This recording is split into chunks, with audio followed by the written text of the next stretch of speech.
ஆச்சரியமானவரே, என் வாழ்வின் அதிசயமானவரே.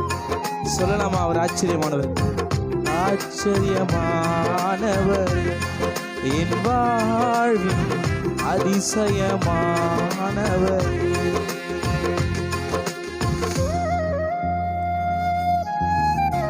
அவர் நமக்கு அற்புதங்களையும் அதிசயங்களையும் செய்கிறவர். நம்ம இன்னுமாய் பாடி தேவனை மகிமைப்படுத்தலாம்.